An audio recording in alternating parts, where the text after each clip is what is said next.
o fim da obesidade. Para mim, o Mounjaro é a droga mais segura que se criou para emagrecimento. A medicação atua em um mecanismo cerebral que é a ansiedade. Daqui 10 anos não haverá mais obesos. Seja muito bem-vindo e bem-vinda a mais um vídeo do nosso canal. E hoje nós vamos falar sobre o fim da obesidade. É isso mesmo, as canetas emagrecedoras estão revolucionando o mundo e estão trazendo uma nova linha de tratamento extremamente eficiente para a obesidade que parece ser a melhor já desenvolvida em todos os anos. As canetas emagrecedoras estão mudando vários mercados. O mercado do consumo de bebidas alcoólicas, por exemplo, relatou no último ano uma queda de 6% no faturamento, sendo a maior queda no consumo dentro de muitos anos passados. Os grandes atacadistas de supermercados também estão relatando redução no consumo de álcool, redução no consumo de salgadinhos como Doritos, Cheetos, redução no consumo até mesmo de comida como arroz e feijão, justamente porque as pessoas estão se preocupando mais com a alimentação e estão tendo menos fome utilizando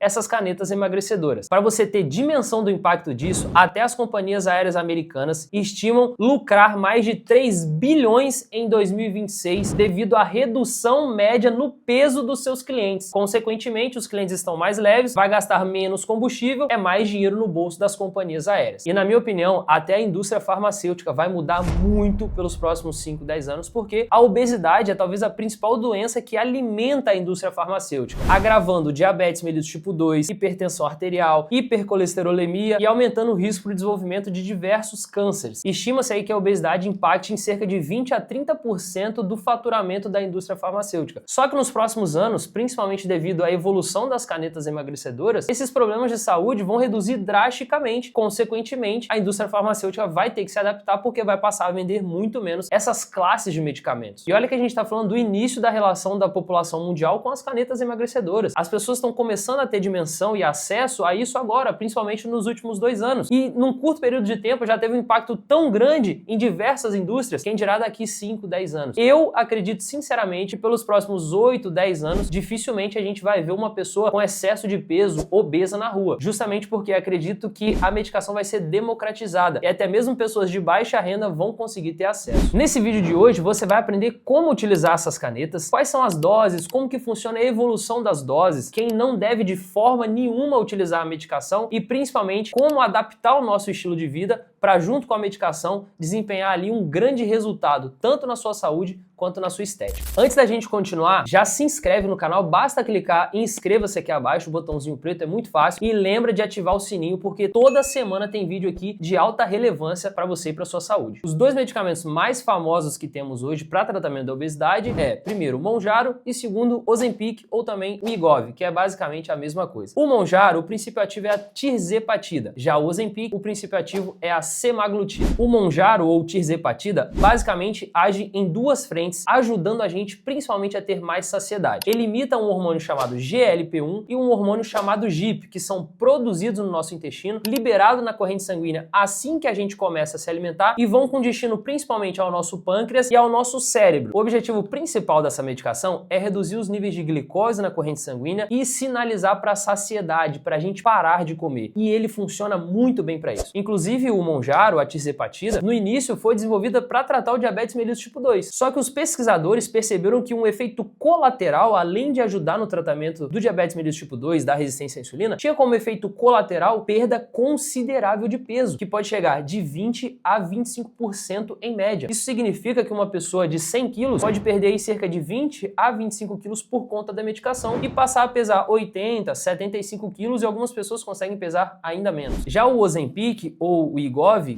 que o princípio ativo é a semaglutida, ele imita um hormônio que a gente produz no intestino e secreta, que é o GLP-1, que a tirzepatida também tem. Só que a tirzepatida tem um a mais, que é o GIP, e por isso ela é mais eficiente até do que o Ozempic. Então o Ozempic também funciona, ajudando a reduzir os níveis de glicose, melhorando todo o metabolismo da glicose e também sinalizando para a saciedade. A função principal desses medicamentos, eu diria que é fazer o nosso corpo funcionar o dia inteiro com aquela sensação que a gente tem após uma refeição, mesmo sem você estar se alimentando, comentando, quando você usa a medicação corretamente, você fica o dia inteiro com a sensação de saciedade. E isso é fenomenal, porque a pessoa sem o uso da medicação, quando começa ali o processo de emagrecimento, ela sente muita fome, fica pensando em comida o dia inteiro, e acaba não conseguindo, em boa parte dos casos, sustentar aquele processo. Agora, com o uso da medicação, principalmente o Mounjaro, a tirzepatida, a pessoa se sente saciada o dia inteiro. Às vezes ela até esquece de comer, e aí a gente pode ter até um problema que eu vou falar mais pra frente. Atualmente, a tirzepatida é considerada o tratamento farmacológico mais eficiente já criado contra a obesidade. E na minha opinião, ela é mais importante até do que a cirurgia bariátrica em boa parte dos casos. Por quê? Na cirurgia bariátrica, você vai ter uma perda de peso média de 30 a 35% do peso corporal. De fato, é uma perda de peso maior do que a entregue pelo medicamento. Porém, você tem que fazer uma cirurgia, você pode correr o risco de desenvolver deficiências nutricionais até grave ao longo dos anos, porque o estômago agora passa a absorver menos nutrientes, porque o seu sistema gastrointestinal passa agora a não absorver tão bem os nutrientes como antes, e é uma cirurgia que te limita ali por semanas ou meses, onde você vai comendo papinha, vai melhorando o teor da alimentação e depois você volta a ter uma alimentação normal. Já com a medicação, é muito menos invasivo, te entrega um resultado aí de menos 20 a 25% do peso corporal de forma muito mais simples, sem a necessidade de fazer uma cirurgia para isso. Claro que em muitos casos faz-se necessário a cirurgia bariátrica, mas em boa parte dos casos onde antes era feita a cirurgia bariátrica, agora a gente já consegue corrigir e entregar uma grande perda de peso sem necessidade de uma cirurgia, apenas utilizando a medicação, como por exemplo o Mounjaro. Essa medicação, ela não vai te ajudar apenas a perder peso, vai te ajudar na melhora do diabetes, como eu já falei, na redução da pressão arterial, melhorar o seu perfil lipídico, vai ajudar na apneia do sono, vai ajudar reduzindo gordura hepática, inflamação sistêmica, sabe aquele monte de gordura visceral, aquela barriga dura, estufada para fora? Isso é extremamente problemático e inflamatório. E quando você começa a perder peso, você começa a eliminar principalmente essa gordura, reduzindo assim a inflamação e melhorando toda a sua saúde. Agora vamos falar sobre as doses mais utilizadas, principalmente com a tirzepatida, o Mounjaro. Geralmente as pessoas, tanto homens quanto mulheres, começam com a dose de 2,5 miligramas. É uma dose que para a maioria das pessoas já entrega um grande resultado antes de ter a necessidade de já subir a dosagem. Mas, de fato, existem pessoas que não se sentem muito saciadas e não veem grandes resultados com essa dose mínima de 2,5, e aí às vezes tem a necessidade de já aumentar a dose um pouco mais rápido. Essa dose de 2,5 geralmente é recomendada para ser utilizada de 4 a 8 semanas, mas tem pessoas que já se sentem tão saciadas com 2,5 que conseguem sustentar essa dose por muito mais do que 8 semanas. Eu já vi muitos casos assim. Depois, quando vai subir a dose de 2,5, geralmente vai para uma dosagem de 5 miligramas. E aí utiliza essa dosagem de 5 miligramas, geralmente também por volta de 4 a 8 semanas, mas tem pessoas que conseguem sustentar essa dose por muito mais tempo, assim como a dose de 2,5 miligramas. O próximo passo é subir para a dosagem de 7,5, que pode durar um pouco mais de 8 semanas nesse tempo usando essa dosagem de 7,5, para depois então chegar até, geralmente, máximo uma dosagem de 10 miligramas. As aplicações tanto de 2 miligramas e meio, 5 miligramas, 7 miligramas ou 10 miligramas geralmente são feitas uma vez na semana. E eu recomendo que essas aplicações sejam feitas principalmente perto do final de semana, talvez na quinta, na sexta-feira, porque o medicamento vai estar agindo no seu máximo ali no final de semana, que é quando a gente mais quer comer bobeira, consequentemente você consegue controlar muito melhor. Possíveis efeitos colaterais dessa medicação vai depender muito da dose que você vai utilizar e de como que está todo o contexto da sua alimentação e de estilo de vida. Mas os principais seriam náusea, você ficar um pouco enjoado, enjoada. Constipação intestinal também é bem comum, porque a pessoa passa a comer muito menos comida, não se atenta para comer os vegetais, as frutas, consome muito menos fibra, não bebe água direito e aí o intestino pode sofrer dando aquela constipada que incomoda bastante. Refluxos também podem acontecer e o principal problema, na minha opinião, que é a perda de massa muscular que pode acontecer e pode ser bem grande se a pessoa não se atentar, principalmente no consumo de calorias. Tem gente que acha que é só ficar sem comer, mas tem uma quantidade mínima de calorias que a gente tem que comer, principalmente para conseguir sustentar a massa muscular. No consumo de proteínas. Proteína é o macronutriente que mais dá saciedade. E como a pessoa já está muito saciada por estar utilizando a medicação, ela acaba que come ainda menos proteína. E aí a massa muscular vai sofrer. E outro ponto é fazer exercícios de força, como a musculação, por exemplo, é extremamente importante para conservar o tônus muscular nesse processo. Os dois principais problemas, na minha opinião, a respeito de quem utiliza a medicação, como o Mounjaro, é que as pessoas vão comer muito menos fibra e muito menos proteína. Só que naturalmente, sem usar a medicação, as pessoas já comem pouca fibra e pouca proteína. Pensa agora utilizando a medicação onde ela tem muito menos apetite. Então tem que se organizar para comer proteína e fibra corretamente. Tenha um whey protein na sua casa. Consuma, por exemplo, bebida láctea proteica. Compre suplementos de fibra, como por exemplo o psyllium, sensacional. 5, 10 graminhas de psyllium já faz uma diferença absurda absurda no nosso consumo de fibra ideal por dia. Adultos devem comer em média 20 a 25 gramas de fibra por dia e consumir aí uma média de 120 a 150 gramas de proteína por dia. Lembrando que 100 gramas de peito de frango não são 100 gramas de proteína. 100 gramas de peito de frango são 30 gramas de proteína em média. E você deve consumir uma média entre 120 se for mulher e 150 gramas de proteína se for homem por dia. Uma coisa que é importante ressaltar é a respeito do possível reganho de peso após o uso da medicação. As pessoas acham que vão utilizar a medicação, vão perder o peso desejado, eu tô com 80 quilos, eu quero chegar aos 60. Cheguei aos 60. A pessoa acha que ela pode simplesmente retirar a medicação e voltar à vida normal. Mas isso não é o correto a se fazer, tá? O certo é utilizar a medicação por longos períodos até você de fato mudar completamente o seu relacionamento com a comida, você mudar completamente os seus hábitos com exercício físico, os seus hábitos nutricionais e a sua hidratação. A partir do momento que você cria um estilo de vida sólido, aí você começa de fato com o médico a fazer o desmame da medicação, que como eu disse pode levar bastante tempo. E boa parte das pessoas vai ter que utilizar a medicação por toda a vida para manter os resultados. Então tem que ficar muito atento com isso, porque se você retira a medicação por conta própria ou faz uso da medicação por conta própria, você certamente vai voltar a engordar tudo de novo e na maioria dos casos, quando a pessoa faz da forma errada, ela volta a engordar ainda mais. Então jamais utilize a medicação sem acompanhamento médico e principalmente jamais pare de utilizar a medicação de um dia para o outro sem orientação profissional. Essas medicações são para tratamento da obesidade, elas não são para cura definitiva da obesidade. A cura definitiva dessa doença não existe, é um estilo de vida que você tem que levar por toda a vida, porque se parar, se abandonar, não apenas o medicamento, mas parar e abandonar o estilo de vida, sempre vai voltar a engordar e na maioria dos casos engorda tudo de novo e ainda mais. Antes da gente finalizar, eu quero falar sobre as pessoas que não deveriam usar essa medicação, tá? Primeiro, pessoas que não têm tanto peso assim. Às vezes a moça tem 1,60 m, 63 quilos, tem ali uns 5 quilos que ela quer perder, ela não tem disciplina nenhuma na alimentação, nem no exercício e quer resolver esse problema de falta de disciplina com o uso da medicação para perder 5 quilinhos. Essa é uma pessoa que não deve, em hipótese nenhuma, utilizar a medicação para emagrecimento. A medicação foi desenvolvida para tratar principalmente obesidade e obesidade grave, e não para você perder 4 quilos, 3 quilos, 5 quilos. Mulheres grávidas também não devem fazer uso da medicação, isso é muito importante, você tá sempre atenta ali ao seu ciclo menstrual se você estiver utilizando a medicação. Não pode utilizar a medicação durante a gravidez, porque isso pode afetar negativamente na formação do feto. E o terceiro caso, como eu já falei, é uso indiscriminado da medicação sem acompanhamento médico. Não existe fazer uso de uma medicação que você vai ter que utilizar por longos períodos sem o acompanhamento médico. Isso é crucial para o seu resultado e principalmente para a manutenção desse resultado. A gente está vivendo talvez a maior transformação na história do tratamento da obesidade, mas a gente tem que ter muita responsabilidade. Se você gostou desse conteúdo, não esquece de deixar seu like, se inscrever no canal e ativar as notificações, que aqui tem vídeo relevante toda semana.